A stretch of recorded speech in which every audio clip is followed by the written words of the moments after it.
Hello everyone, welcome to Kishori classes. आप सभी का स्वागत है किशोरी क्लासेस पर। तो आज है 28 मई 2025। 28 मई 2025 के जितने भी मोस्ट इंपोर्टेंट करंट अफेयर के क्वेश्चंस बनते हैं उनको डिस्कस करेंगे। तो आप किसी भी एग्जाम की तैयारी कर रहे हैं तो ये वीडियो आपके लिए इंपॉर्टेंट होगा। तो चलिए स्टार्ट करते हैं। फर्स्ट क्वेश्चन में पूछा गया है, हाल में ही किस आईआईटी ने मशरूम कचरे के वेस्ट वाटर जो है उसको ट्रीटमेंट की नई तकनीक विकसित की है। तो वो है आईआईटी गुवाहाटी। तो सबसे पहले हम बात करेंगे मशरूम की। मशरूम एक्चुअली में होती क्या है? मशरूम एक फंगस है। फंगस, ठीक है। फंगस का कौन सी जगह पे होते हैं? ये डार्क और मॉइस्ट प्लेस पे, मतलब जहाँ पे नमी होती है वहां पे ग्रो करती हैं। डार्क प्लेस मतलब जहाँ पे धूप नहीं होती। और ये हेट्रोट्रॉफिक होती हैं। हेट्रोट्रॉफिक का मतलब क्या होता है कि ये दूसरों पे डिपेंड होती हैं। ये अपना खाना खुद नहीं बना सकती। जैसे प्लांट्स होते हैं ऑटोट्रॉफिक, ये अपना खाना खुद नहीं बना सकती। और उस ये क्या है? ये यूकैरियोटिक है। यूकैरियोटिक का मतलब क्या है कि अगर इनका कोई सेल देखा जाए तो उसके अंदर जो न्यूक्लियस है, ये न्यूक्लियस है, उसके ऊपर मेम्ब्रेन चढ़ी होती है। और जो इसकी बाहर की जो चार दीवारी होती है वो किससे बनी होती है? ये काइटिन से बनी होती है।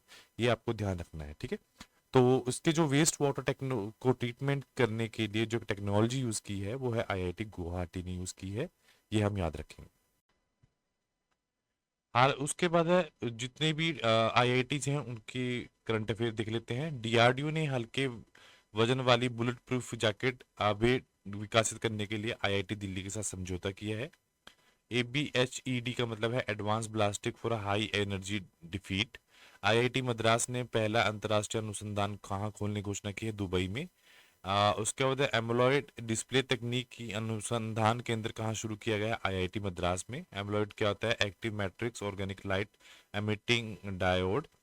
आईआईटी बॉम्बे ने दर्द रहित इंजेक्शन के लिए सुई रहित शॉक सिरिंज की शुरुआत की विकसित की है। आईआईटी मद्रास ने भारतीय कृषि के डिजिटल क्रांति लाने के लिए प्रोजेक्ट विस्तार शुरू किया है। आईआईटी हैदराबाद ने डीआरडीओ के साथ मिलकर भारत की सबसे पहली मेटल 3D प्रिंटिंग मशीन का अनावरण किया है। आईआईटी इंदौर ने मैटी के सहयोग से एथिक्स नाम की को ई लॉन्च की है। आईआईटी मद्रास ने भारत का पहला कैंसर जीनोम एटलस लॉन्च किया है। आईआईटी गुवाहाटी ने भारत सेना के सबसे उच्च ऊंचाई वाले बंकर आधारित बंकर को विकसित करने का समझौता किया है। भारत का 3D प्रिंटेड सैन्य बंकर कहाँ बनाया गया है? Ladakh by IIT Hyderabad. दिल्ली सरकार के किस सहयोग से वायु प्रदूषण को कम करने के लिए जो क्लाउड सीडिंग की घोषणा की गई है वो है आईआईटी कानपुर।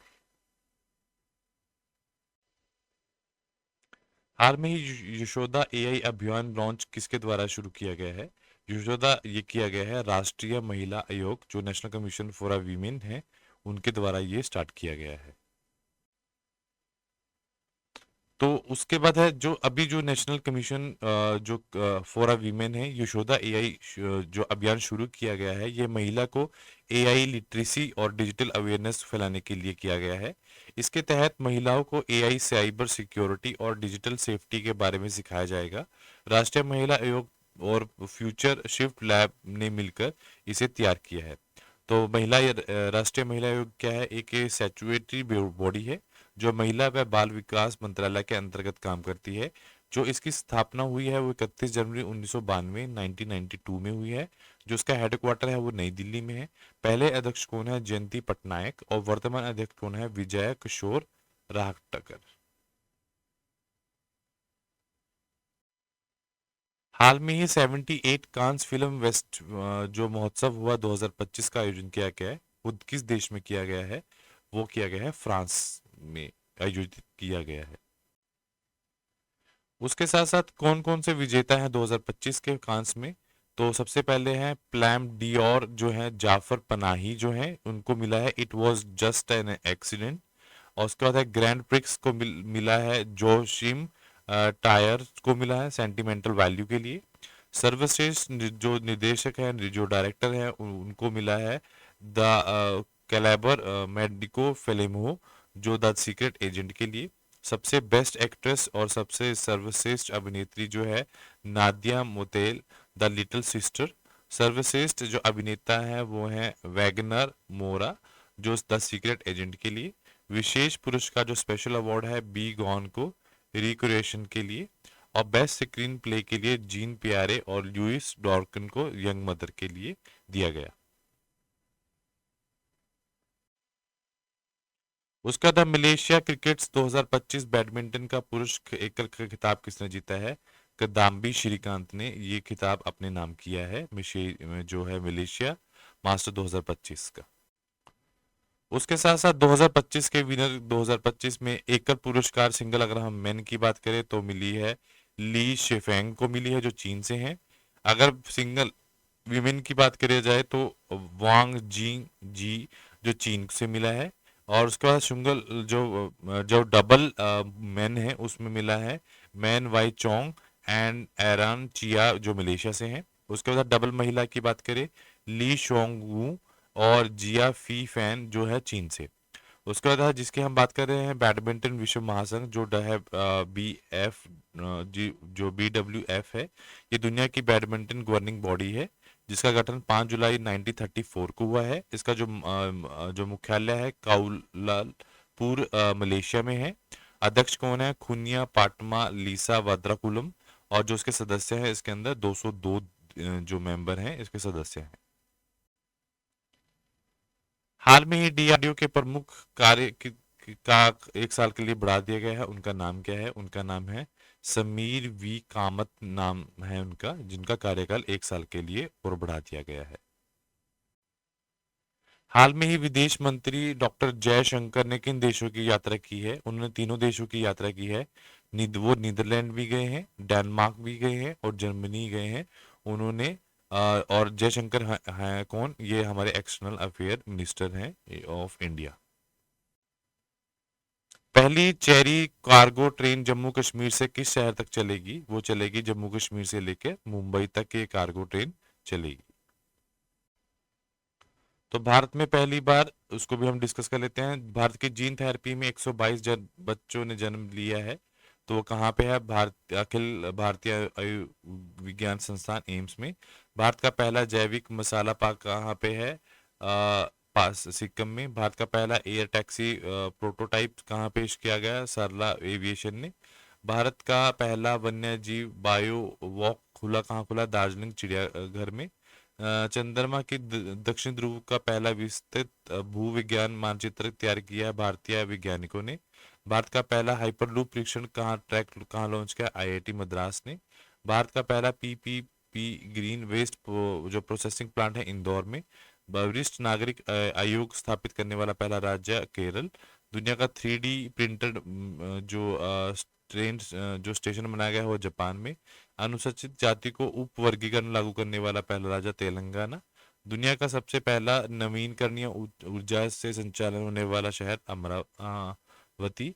और भारत में पहली डोम सफारी ट्रेन सेवा कहाँ स्टार्ट की गई है? उत्तर प्रदेश में।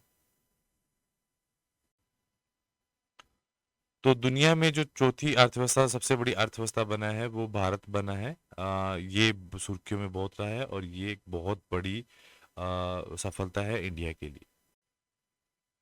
तो उसके बाद है भारत आधिकारिक तौर पर जापान को पीछे छोड़कर दुनिया की सबसे बड़ी अर्थव्यवस्था बन गया है। नीति आयोग के जो CEO हैं BVR सुब्रमण्यम ने ये जानकारी दी। IMF के आंकड़ों के अनुसार भारत पहले पे कौन है? अमेरिका, दूसरे पे चीन है, तीसरे पे जर्मनी है और उसके बाद चौथे पे कौन आ गया है? उसके बाद भारत आ चुका है सबसे बड़ी अर्थव्यवस्था। IMF के अप्रैल 2025 के वर्ल्ड इकोनॉमिक आउटलुक रिपोर्ट के अनुसार भारत की जो नॉमिनल GDP है वो 4.87 ट्रिलियन है। ठीक है। और अगर हम जापान की बात करें तो वो है 1.86, मतलब यहाँ पे 6 और 7 का फर्क है, ट्रिलियन चली गई है। तो इस वजह से हम क्या जो वर्ल्ड की है चौथी अर्थव्यवस्था बन चुके हैं। उसके बाद है PM मोदी ने मन की बात कार्यक्रम 122वां एपिसोड किस राज्य में क्राफ्टेड फाइबर्स को उल्लेख किया है? तो वो है सिक्किम। जो क्राफ्टेड फाइबर जिसका उल्लेख किया गया है वो सिक्किम का है। और उन्होंने अपने 122वें एपिसोड में अपने मन की बात को रखा है जिसके अंदर उन्होंने जो हमारे पाकिस्तान के साथ युद्ध हुआ था सिंदूर ऑपरेशन की भी बात की। हाल में ही भारत का चौथा सबसे बड़ा कच्चा तेल आपूर्तिकर्ता कौन बना है? और सप्लायर कौन बना है? वो बना है अमेरिका। फोर्थ आपूर्तिकार बना है। FIBA महिला एशिया कप 2025 किस देश में आयोजित किया गया है, जिसके लिए मियाओ लीजी और यूको ओगा जो का ब्रांड एम्बेसडर बनाया गया है, तो वो है चीन से हैं, जिनको इनका ब्रांड एम्बेसडर बनाया गया है। किस राज्य ने सड़क दुर्घटना पीड़ितों को अस्पताल पहुंचाने की मदद करने के लिए राहवीर योजना का स्टार्ट किया हुआ है? मध्य प्रदेश। तो मध्य प्रदेश के बारे में नजर कर लेते हैं। राजस्थानी कौन है? भोपाल। मुख्यमंत्री कौन है? मोहन यादव। राज्यपाल है मंगू भाई पटेल। लोकसभा सीट कितनी है? 29। राज्यसभा सीट कितनी है? 11। उसके बाद है मध्य प्रदेश से जुड़े हुए कुछ खास करंट अफेयर। मध्य प्रदेश प्रदेश में पहले समर्पित ग्लोबल कैपिटल सेंटर जो नीति 2000 पेश की 25 में पेश की है। मध्य प्रदेश में प्रोजेक्ट चीन के तहत बोत्सवाना में 8 चीतों को बाहर से लाया जाएगा। ग्वालियर यूनेस्को द्वारा संगीत शहर चुना गया है। माधव टाइगर रिजर्व देश का 58 टाइगर रिजर्व बना है। सांची देश का पहली सोलर सिटी बनी है। मध्य प्रदेश नर्मदा नदी में फ्लाइटिंग सोलर फ्लाइटिंग परियोजना की स्टार्टिंग की गई है। प्रधानमंत्री मोदी ने ग्वालियर में बायो सीएनजी प्लांट के साथ पहली आधुनिक आत्मनिर्भर लाल टिपारा गौशाला का भी आयोजन जो उद्घाटन है वो भी मध्य प्रदेश में किया है। उसके बाद है हाल में ही सुप्रीम कोर्ट ने किस अधिकारों को महिला के मौलिक अधिकारों को माना है? वो है मातृ अवकाश ऑफ का अधिकार, राइट टू मैटरनिटी लीव के को रिकॉग्नाइज किया है as a fundamental right of a women.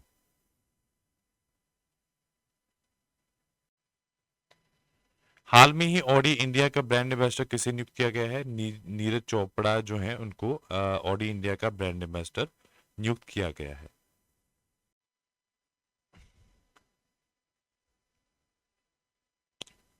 In which seed जो चीन ने किस समुद्र में नो सेल जोन घोषित किया है जिसने दक्षिण कोरिया में चिंता जताई है?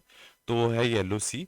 तो चीन ने जो पीले सागर जिसको येलो सी बोलते हैं उसको नो सेल जोन घोषित किया है, जिस पर चीन दक्षिण कोरिया ने चिंता जताई है। नो सेल पीला सागर साझा क्षेत्र बनाया गया था जो चीन और कोरिया महाद्वीपों के बीच में स्थित है। केंद्र सरकार ने इंटेलिजेंस ब्यूरो के जो चीफ हैं तापन डाका का कार्यकाल कितने दिन के लिए बढ़ाया गया है? वो 1 साल के लिए उनका जो कार्यकाल है वो बढ़ाया गया है। उसके बाद है भारत का ने भारत सरकार ने इंटेलिजेंस ब्यूरो में चीफ तापन डे का कार्यकाल 1 साल के लिए बढ़ाया गया है। डेका जून 2026 तक इस पद पर बने रहेंगे। ये दूसरी बार है जब इनका कार्यकाल बढ़ाया गया है। तापन डेका को जून 2022 में 2 साल के लिए 28वां आईबी चीफ बनाया गया था। तो इंटेलिजेंस ब्यूरो है क्या? ये भारत के आंतरिक सुरक्षा और खुफिया एजेंसी है। तो उसके यह देश के भीतर खुफिया जानकारी एकत्र करने व विश्लेषण करने की जिम्मेदार है। आईबी का मुख्य काम भारत के आंतरिक सुरक्षा प्रदान करना है। इसका जो स्थापना हुई थी 1887 में हुई थी। ये भारत की सबसे पुरानी एजेंसियों में से भी इसको एक माना जाता है। उसके बाद है गुप्तचर एवं जान संगठनों के प्रमुख को भी एक बार चेक कर लेते हैं। केंद्रीय स्तर आयुक्त जो है प्रवीण कुमार श्रीवास्तव जो 19 है। उसके बाद है प्रमुख केंद्रीय जो जांच ब्यूरो सीबीआई है उनके प्रवीण सूद। मुख्य सूचना आयुक्त के हैं हीरालाल समारिया 12वें हैं ये। प्रमुख रिसर्च एंड एनालिसिस विंग जो रॉ है उनके हैं रवि सिन्हा। उसके बाद हम महानिदेशक राष्ट्रीय जांच जांच एजेंसी एनआईए के हैं सदानंद वसंत दा। उसके बाद निर्देश प्रवर्तन निदेशालय ईडी के जो हैं वो हैं राहुल नवीन। उसके बाद हम महानिदेशक नारकोटिक्स कंट्रोल ब्यूरो के हैं अनुराग गर्ग। उसके बाद है हाल में ही जो रूट सबसे तेज 13,000 टेस्ट रन बनाने वाले खिलाड़ी बने हैं वो किस देश के खिलाड़ी हैं? वो है इंग्लैंड देश के खिलाड़ी हैं। उसके बाद है 19 जो आईसीसी चैंपियन ट्रॉफी 2025 है वो किसने जीती है? इंडिया ने। 2029 में आईसीसी जो चैंपियन ट्रॉफी है उसको कौन होस्ट करेगा? इंडिया। इंटरनेशनल मास्टर लीग 2025 किसने जीता है? इंडियन मास्टर्स ने। वीपीएल जो है जो वुमेन प्रीमियर लीग है एमआई मुंबई इंडियंस ने। 11,000 वनडे रन बनाने वाले दूसरे सबसे तेज बल्लेबाज कौन है, वो है रोहित शर्मा। पहले कौन है, विराट कोहली। भ्रष्टाचार के लिए आईसीसी द्वारा प्रबंधित पहली क्रिकेटर महिला क्रिकेटर कौन है, शोहिल अख्तर, जो बांग्लादेश से है। आईपीएल में 1000 से ज्यादा चौके छक्के लगाने वाले पहले खिलाड़ी हैं विराट कोहली। विराट कोहली ने टी20 में 13,000 रन बनाने वाले पहले भारतीय बने हैं। और विराट कोहली ही 14,000 रन जो है ओडीआई में बनाने वाले पहले खिलाड़ी बने हैं। और उसके बाद है एसोसिएशन क्रिकेट काउंसिलिंग के जो अध्यक्ष हैं वो है मोहसिन नकावी, जो पाकिस्तान से हैं। रोहित शर्मा और विराट कोहली ने टेस्ट सीरीज से संन्यास ले लिया है। और उसके बाद है स्टर्लिंग, अंतर्राष्ट्रीय क्रिकेट 10,000 पूरे रन करने के लिए किस देश के पहले बल्लेबाज हैं, वो है आयरलैंड के। हाल में ही कर्नाटक में जो ब्रांड एम्बेसडर बनाए गए हैं, जो किसके हैं, कर्नाटक सोप और डिटर्जेंट के हैं। वो कौन है, उनका नाम है तमन्ना भाटिया, उनको ब्रांड एम्बेसडर घोषित किया है। और लास्ट में है ब्रांड एम्बेसडर जो हैं, ब्रांड एम्बेसडर जो हैं 2025 के, उनको डिस्कस कर लेते हैं। 2025 के जो हैं, south Korea tourism brand ambassador Hina Khan को बनाया गया है। फ्रेंच लग्जरी जो ब्रांड है शिनेल जो है, उनके अनाया पांडे हैं। फिट इंडिया आइकॉन के ब्रांड एम्बेसडर है अंशुमन खुराना। विजन 2020 सद्भावना जो राजदूत है कृष्णमचारी श्रीकांत। फेडरल बैंक के जो ब्रांड एम्बेसडर है विद्या बालन। टाटा मोटर्स के ब्रांड एम्बेसडर है विक्की कौशल। स्केचर के ब्रांड एम्बेसडर है जसप्रीत बुमराह। इंडिया गेट बासमती चावल के ब्रांड एम्बेसडर है अमिताभ बच्चन। फॉक्सी फेम जो ब्रांड एम्बेसडर है अंशुमन खुराना। और पूमा इंडिया के ब्रांड एम्बेसडर हैं पीवी संधू। तो आज के लिए इतना है। Do like share and subscribe my channel. Thank you so much. If there is any opinion of yours then comment on my YouTube channel. Thank you so much once again. जय हिंद, जय भारत।